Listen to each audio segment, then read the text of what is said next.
My pill regimen is terrible. I have to take, I don't know, about 4 pills a day or 7 or something. 6 pills a day. 6 pills 5 a day. different medicines. And I have to wear a patch, and I have to put it on.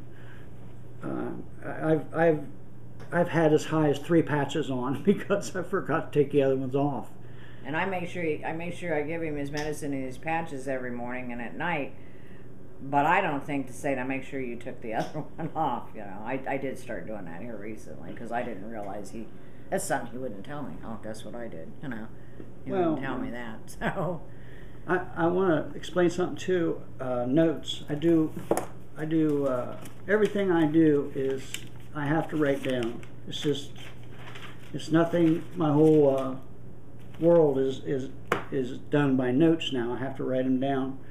But the problem with that is I found out if I write something down tonight that I want to do tomorrow, because I'll never remember it, so if I write it down, I come out here tomorrow and fix the coffee and her tea, and we'll be sitting there and I'll read that and it won't mean nothing to me. It just won't mean a thing.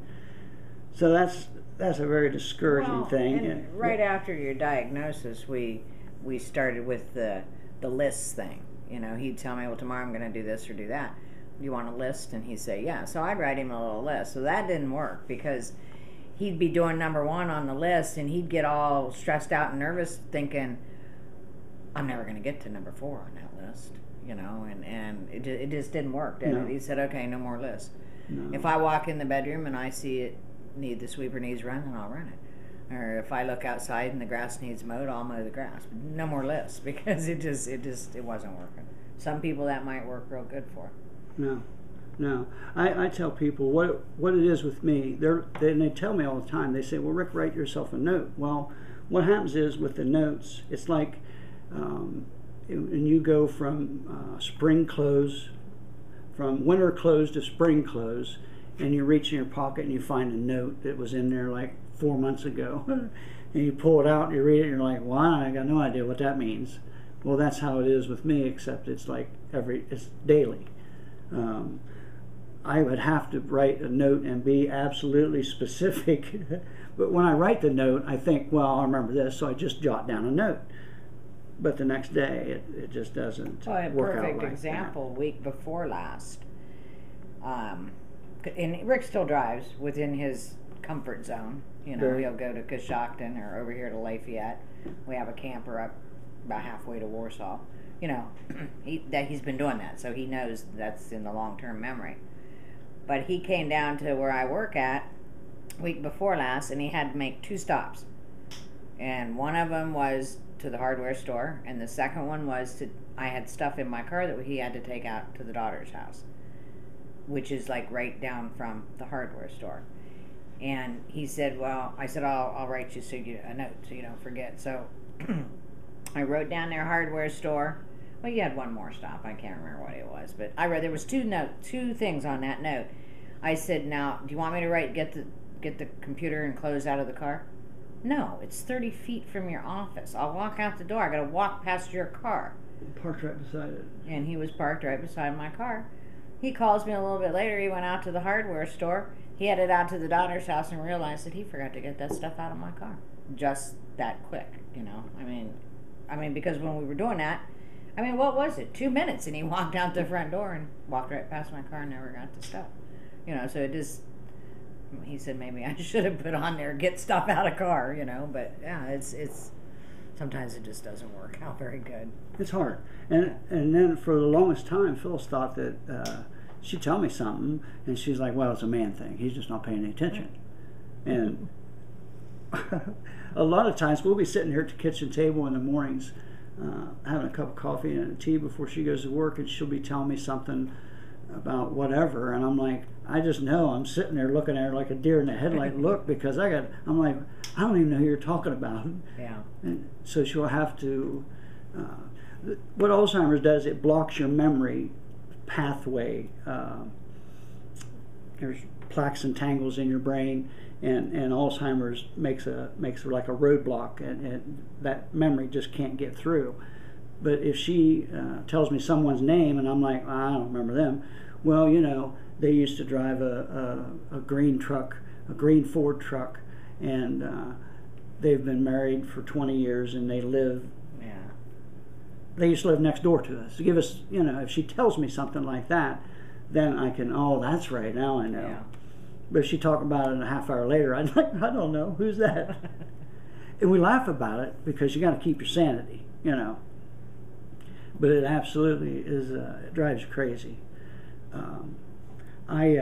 So the memory people thing's just taken off great, and everybody's getting a lot of support there and bringing awareness.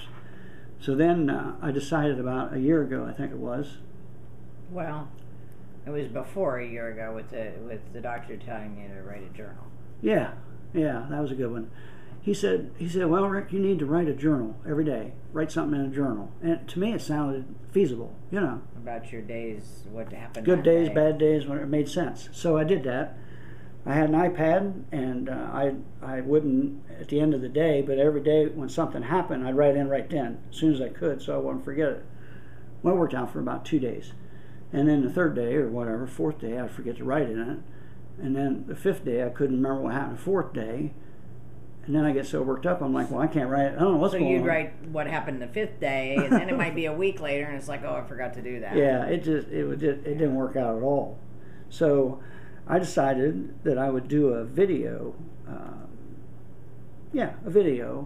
every morning or every day of how I'm progressing, or how I'm getting. Let's see, not getting worse, but how the day might feel like it's going to be, or whether it's a good day or a bad day, he'd yeah. do a video because he realized people need to know what happens on the bad days too, right? Not just the good days, because there's the bad days in there too, and and it's just not just about that. There's stuff that we've learned over the last almost 2 years now that he talks about on the videos, like going to an attorney and getting your affairs all in order if you haven't already done that, and driving.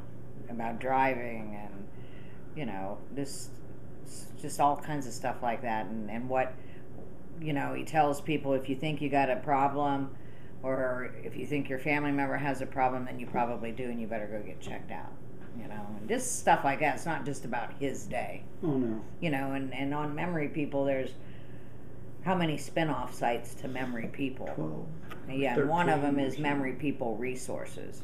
And people put in their resources, that stuff they found and articles that they found. One member is an attorney out of New York, and he posts a lot of helpful stuff. He always says, now this is He's New an York. elder law attorney. Yeah, That's an elder law too. attorney, yeah. But he always says, this is how this is. If you're going to go to get a will, and your living will, and everything that goes along with that, do not resuscitate order, anything like that. And he'll talk about stuff like that and some of the questions you need to ask. And then in the state of New York, this is, so he's not really,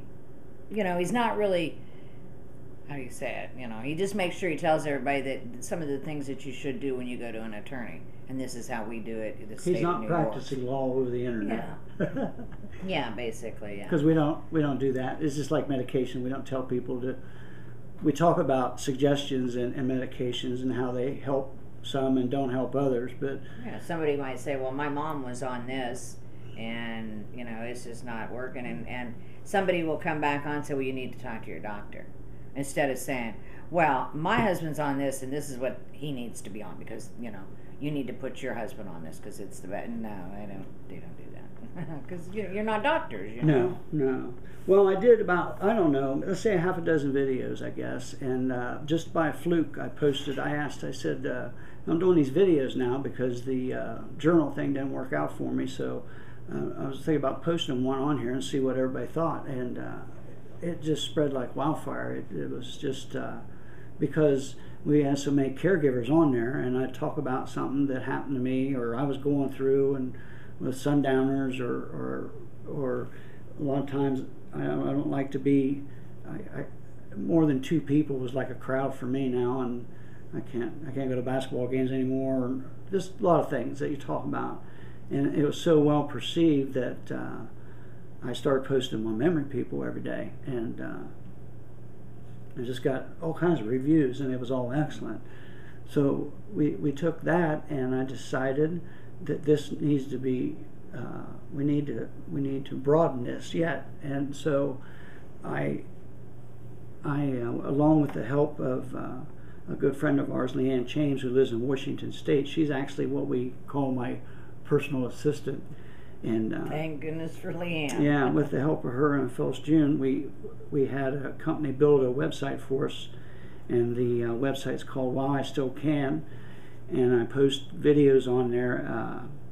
There's a year's worth of videos. There's 12 videos a month, and for 12 months, so there's actually 144 videos that we're marketing to Alzheimer units, nursing facilities, nursing colleges, police departments, hospitals, because a lot of these facilities, even though you think they would be trained in it, and I'm sure they are, basically, but the problem is they never hear from a patient. A lot of times a dementia nurse that's even trained in dementia, the only hands-on work she ever gets to do, or he ever gets to do, is with a patient, and if they're in an Alzheimer unit, they're in the final stages.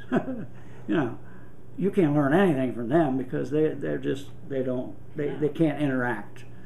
And so this is what I'm trying to do, is get people to understand that the face of Alzheimer's is a lot different than, like Phil said, an 80-year-old person sitting in a wheelchair. There's so much to learn, and a lot of people are ignorant of the disease. It doesn't make them ignorant people, it just means that they don't understand this disease. And we were two of them. Oh yeah, I'm far from an expert, but when you got the diagnosis, we're just like, yeah. Honestly, I didn't know Alzheimer's was a terminal disease. I really. But we're all terminal. Right. That's what I say. Yeah. I'm just a little luckier because I know, I see things different now because of this disease. A lot of things. I remember the Alzheimer's. My counselor said, she was sitting right here, and she said, I'll probably get this wrong, but she said, you need to change your lifestyle today, immediately. Not tomorrow, not next week. It's got to change right here and right now. And she says, because you don't know. Nobody knows. She says, I don't care who tells you what.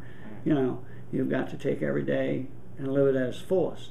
And I was still working then, and I loved my job. And it wasn't even a job to me, you get a chance to save a person's life. That's just a thrill. And when I could no longer do that, I was devastated. Right. But it's the way it goes with this disease. It's just one of the things you can't be. I won't say you can't work with this disease, but you can't be in a line of work where law enforcement or EMS or a nurse, or a surgeon. Yeah. There's a lot of things If you're in a job that's repetitive, like a factory or something, maybe you could do that. But I just doubt it. For years, Well, there's a lady on Memory People, and she is a patient, and she holds down 2 part-time jobs. Yeah. And she's a cashier at a store, and then she's like a teacher's aide for mentally and physically handicapped children, and and she holds down those jobs. She has good days and bad days, just like everybody, but she works 2 part-time jobs. But that's not for everybody either, And in Rick's line of profession, it was just something he couldn't do. And then they say too that the disease is like it's a caregiver's disease also, big time, because the caregiver is the one that, how do they put that they're taking care of their loved one, and then they don't take care of themselves, and it's just routine. I learned that everything has to be a routine, because you get out of that routine, out of the norm, and you have problems.